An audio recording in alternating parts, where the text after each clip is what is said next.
Hello, everybody. It's Dr. Fred. And really, what I want to talk to you about is something that maybe you have thought about and maybe you haven't taken it much deeper. That's what I'm hoping for.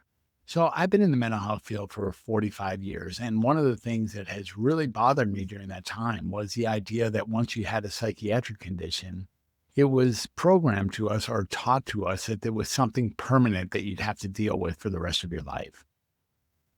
What if that's not the case? What if your diagnosis or the thing that you took on or the set of conditions that had you believe you had a diagnosis were actually alterable? They were malleable, they were changeable.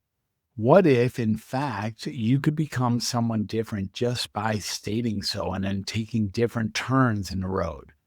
What if what's really here as a possibility is taking that diagnosis of yours, accepting it for what it's been, how it has served you and what purpose it has, and then simply letting it go and realizing that your diagnosis isn't who you are. And not only that, you don't have it. And not only that, it's not even a component of who you are.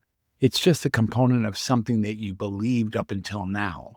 Now, I don't have to be talking about you. I could be talking about somebody else as well. So don't take it personally.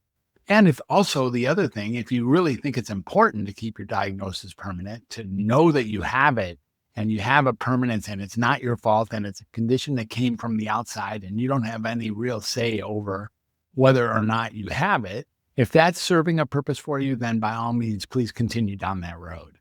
But I'm really talking to the hundreds of millions of people who have at least questioned that. And what we're really talking about here ultimately is, what if this diagnosis isn't permanent? What if, in fact, it doesn't even naturally exist?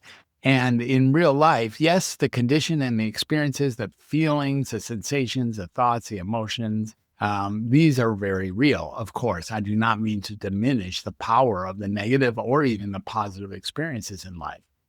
But what if life and its changing always offers a different opportunity for you to become someone new, for you to say something new, for you to walk differently, for you to be with people differently, for you to take on a new persona? That's what's really available. And you're never restricted really from doing that at any time.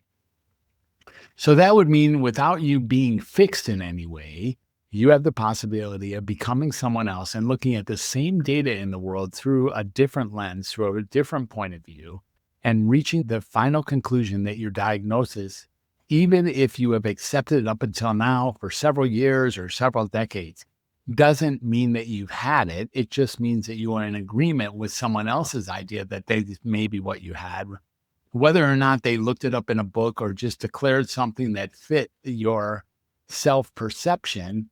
Again, the notion is here that as of this second, you get to go in nearly any direction for moving forward. Some things, of course, are restricted, but you get to go in any general direction and can become someone new, looking at the same data in a different way.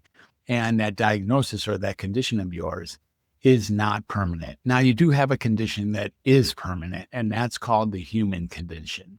And the human condition comes with multiple different flavors, good and bad, right and wrong, true and false.